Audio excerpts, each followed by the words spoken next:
All right, welcome back to the Powers on Sports podcast. I'm your host, Jason. Got a real pleasure. We are in the thralls of the NFL playoffs. The college football season just wrapped up in the last couple of weeks with Georgia winning the national title. And we are going to talk to Jim Nagy. Jim is the executive director of the Reese's Senior Bowl, the preeminent college all-star event leading into the NFL draft process. And we're going to talk to Jim about the game this year, just about some of the philosophies he uses in creating his rosters and all that good stuff. So going to have a good chat with Jim Nagy. Appreciate you joining us, Jim. Yeah, appreciate you having me on. All right, the Reese's Senior Bowl is Saturday, February 4th, 2:30 Eastern time, going to be on the NFL Network. Jim, first question, just how cool is it to know that your game obviously is this game's been around for many, many years, been the preeminent senior all-star, college all-star game. Just talk about it being the build-up. This is a year-round event for you. Talk about how you prepare for it year-round, starting this time last year. Yeah, it is. It's year-round, no doubt. Appreciate those kind words. Yeah, so this is kind of the culmination of a year's worth of work. We started, grading this year's class last February. We always take a couple weeks off after the game and recharge the batteries, and then we get right back at it. We actually have some of our scouting assistants right now in-house working on the 2024 game because we have this roster basically set at this point. So, year-round process, a lot of fun, a lot of hard work. Staff really comes together. It's not just the football practices in the game, and we've added events during the week and concerts and Mardi Gras parades. So it's a little bit of a three-ring circus. There's a lot going on. But we're excited. It's here. So here we go. We got players showing up in less than 2 weeks. Very cool. Very cool. Talk to the audience about how you put together these rosters.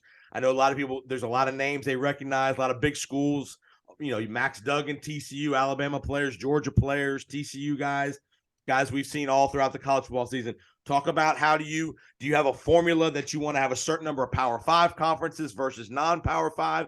How do you guys go about evaluating guys and putting together these rosters?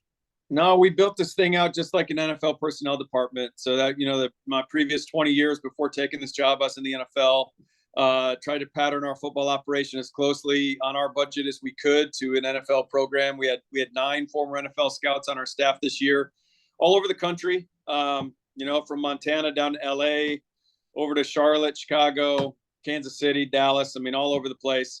We're at games every Saturday, getting a lot of live exposures. Where it is, we were at double-digit games, I think, every week this fall through November. Wow. And then just watching tape all week and submitting reports and building the board out. And the goal is to get every player drafted. So, it's not gonna happen every time, but we've had record-breaking years each of the last 2 years. We've had 106 guys drafted, which has been 2 years ago. That was 41% of the draft. Last year was 40% the entire draft.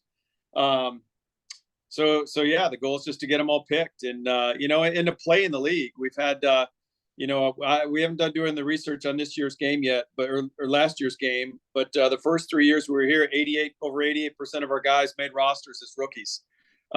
So that's a number we're really proud of. So yeah, just try and find the best players. It doesn't matter where they come from. SEC, Division III. We've had 2 Division III guys over the last couple of years who are starting in the NFL right now. So just try and find the best guys.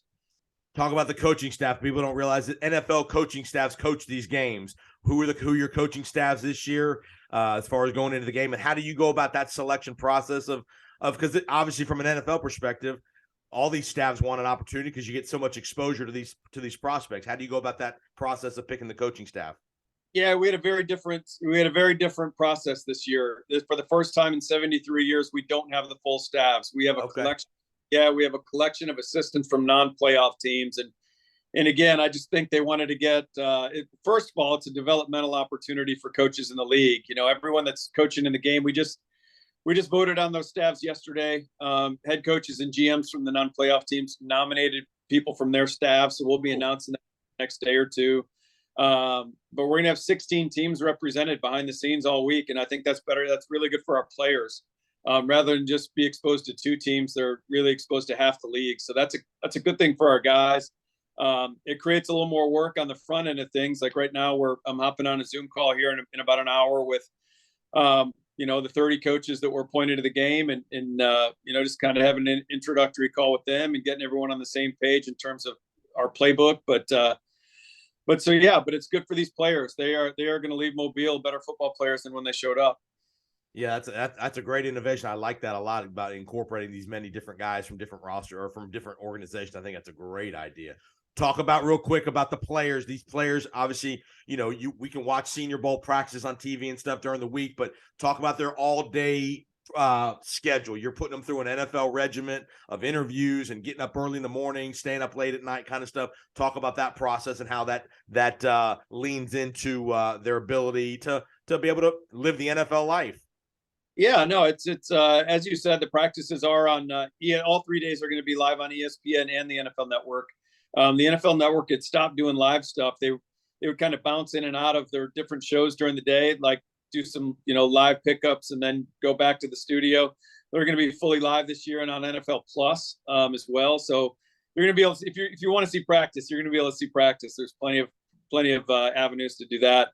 But no, the week is it's stressful by design because the NFL is a hard league. Once you get up there, it's a hard league to make. It's a harder league to stay in, and there's a lot. We pack a lot into the week. So there's interviews with all 32 teams. There's learning a new playbook. There's executing that playbook when you get on the field. We have a lot of different community service events during the week where we get these guys out in the community at children's hospitals and schools and food banks and things of that nature. So they're really, every minute of their day is pretty much accounted for from about 6 a.m. till about 11 o'clock at night. So it's a packed week, but it's a benefit for the guys when they go out to the combine in Indy because they're really clearing off a lot of stuff off their plates. They're doing a lot of psychological testing and things of that nature that they would have to do in Indianapolis anyway. So they get a lot of that stuff done in Mobile, and it makes Indy an easier experience for them. Brad, you're right, because those guys, you guys put them under a lot of stress, which is good for them. All right, talking about this year's game, all the players are good in this game. There's no doubt if they wouldn't be in the game. What are the couple position groups that you really think have a lot of depth? A lot of every year in the draft we hear analysts and pundits talk about certain groups are better than others in certain years. In your thought process, what depth wise, what do you think the two strongest groups kind of lead into this game are?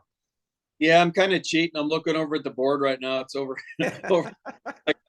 I would say the running back group for us, usually a lot of these really good running backs leave as juniors. So that's really traditionally the hardest position for us. Now we've had some great ones like, some Pro Bowlers this year, Najee Harris, Tony Pollard, Ramon Stevenson from the Patriots. So the last few years have been good to us at that position, but really good group this year. Kenny McIntosh from Georgia, Chase Brown from Illinois, just to name a couple. Really like that group. I like our tight end group. You got guys like Luke Musgrave from Oregon State, Dalton Kincaid from Utah. Those were our top two seniors. Yep. A lot of teams have first, second round grades on those guys. I mean, Luke Musgrave, 6'6", 260. He might run in the 4.4s. So really good tight end group. I think in terms of where those groups are usually at, both those groups are stronger than normal. Well, I know you, again, with your detailed background, scouting and such personnel stuff in the NFL, it's not all about first round draft picks. So many of these teams, these great teams that we see in the playoffs now and in the future, are built on second, third, fourth, fifth round picks. Guys like that are just solid players, may not be the Hall of Famers, but are the nuts and bolts of rosters. Talk about how important these guys are and the glue guys of these rosters. Yeah, there's no question. I think